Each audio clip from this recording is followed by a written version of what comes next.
Welcome to Cotality's Housing Market Update for August 2026, brought to you by onthehouse.com.au.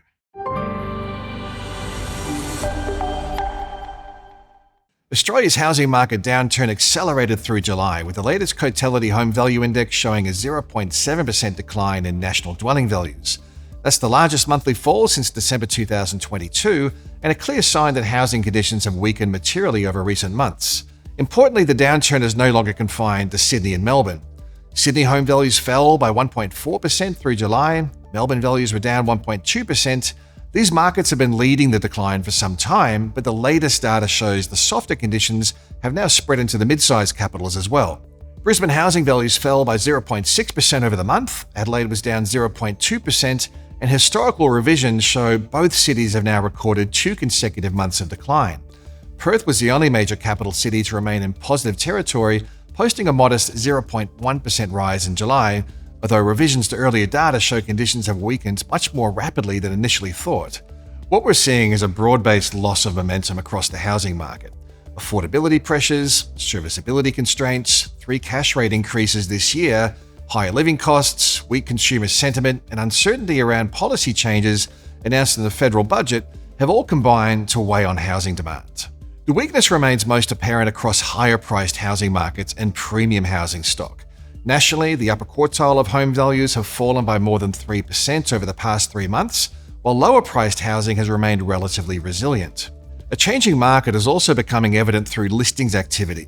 While total advertised supply is tracking higher across the capital cities, the flow of new listings has started to deteriorate in recent weeks, particularly in Sydney. Many prospective sellers appear reluctant to list into a weaker market environment and are choosing to wait for conditions to improve. Even so, advertised stock levels remain elevated because demand has weakened faster than supply. That imbalance is also showing up in selling metrics. Capital city clearance rates have remained below 50% since late May, highlighting an ongoing gap between buyer and seller expectations. Private treaty sales are taking longer and involving larger discounts as buyers gain more leverage in the negotiations. Regional markets have generally outperformed the capital since late 2025, but they're no longer immune to the slowdown. The combined regionals index fell by 0.2% in July, marking the first monthly decline since January 2023. Regional New South Wales recorded the weakest result, while regional Victoria and regional Queensland also moved lower. Regional South Australia and regional Western Australia remain the standout performers, continuing to post solid growth through the month. Turning to the rental market, conditions remain tight, although rental growth is gradually easing from the recent peak seen earlier this year. National rents rose by 0.4% in seasonally adjusted terms during July, while annual rental growth held steady at 5.9% for a third consecutive month.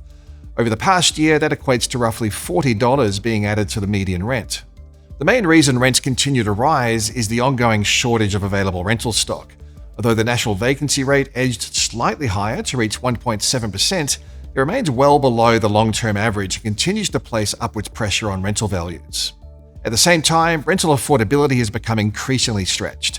Median rents are now more than $200 a week higher than they were 5 years ago, and households are dedicating a record share of their income towards housing costs. One consequence of falling home values and rising rents is that rental yields are improving. Gross rental yields across the combined capitals have lifted to 3.56%, their highest level since 2019. However, higher yields alone are unlikely to be enough to drive a meaningful lift in investor demand, particularly given the increase in borrowing costs and the changes to negative gearing announced in the federal budget. Now let's take a look at each of the capital city housing trends. Sydney home values fell by 1.4% in July, continuing a trend of month-on-month declines that has now extended for 6 months. Since the peak in January, Sydney home values have fallen by 5.3%, equivalent to taking around $69,000 off the median dwelling value. Affordability remains a key driver, with houses down 6.2% since January, while generally more affordable units have declined by 3.2% from a later cyclical peak in March. A similar trend is evident across the price tiers, with lower quartile home values down just 1.7% from their peaks, compared with an 8.4% drop across the upper quartile of properties.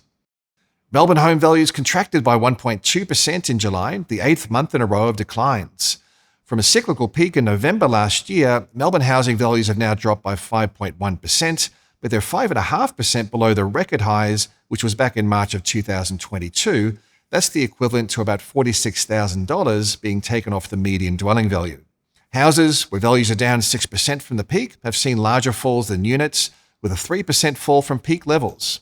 Weaker conditions have been evident across the higher value dwellings, where values are down 1.5% in July compared with a 0.4% decline in lower quartile properties. Brisbane home values drifted lower by 0.6% in July, with revised data showing this was the second month of declines in this market, following a 0.1% fall in June. Higher value properties have led the downturn, with upper quartile dwellings down 1.2% over the past 3 months, compared with a 0.5% increase across the lower quartile.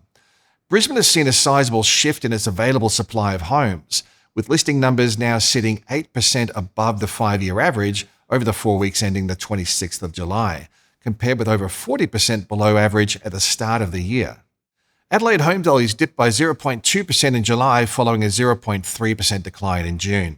This weaker trend has been driven by the house market, where values were down by 0.2%, while unit values were unchanged in July. Greater competition for more affordable properties meant that there was no decline in lower quartile values, while the mid-market and the upper quartile properties were weaker. The available supply of properties in Adelaide has shifted rapidly in recent months, now sitting 2.2% above the 5-year average, compared with 38% below average at the start of the year. Perth home values were 0.1% higher in July, following a downwardly revised 0.5% fall in June. That was the weakest single monthly result since April of 2020. Perth remains the strongest performing market over the past 5 years, with dwelling values up 86%, the equivalent to adding $475,000 to the median value over that period. Sales volumes have been tracking lower, though, since mid-2025. That's initially due to a lack of available supply. However, stock levels have been gradually recovering since early 2026, with total listings now 28% higher than they were a year ago. Hobart home values rose by 0.1% in July, outpacing all mainland capitals with the exception of Darwin. The strongest growth was among the most affordable properties, with lower quartile dwellings rising by 0.3%, although houses outperformed units in July.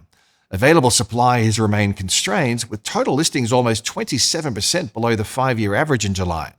Unlike most capitals, listings across Hobart are showing no upwards pressure, keeping advertised supply levels tight and vendors in a relatively strong position. Darwin housing values rose by 0.8% in July, the strongest result across any capital city. The pace of value growth accelerated through 2024 and 2025, adding around $90,000 to the median dwelling value in the past year and ranking the city third behind Perth and Brisbane. However, growth conditions have become more volatile and looks to be losing pace in 2026.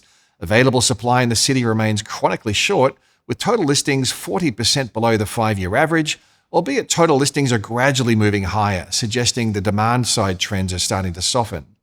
ACT home values fell 1% in July, with the nation's capital following the 2 largest capital cities into a downturn that's now lasted 4 months. Overall, ACT home values are down 2.6% from their recent peak in March, and they're 4.2% below their record highs from March of 2022. House values were down 1.2% in July, and unit values fell 0.5% during the month.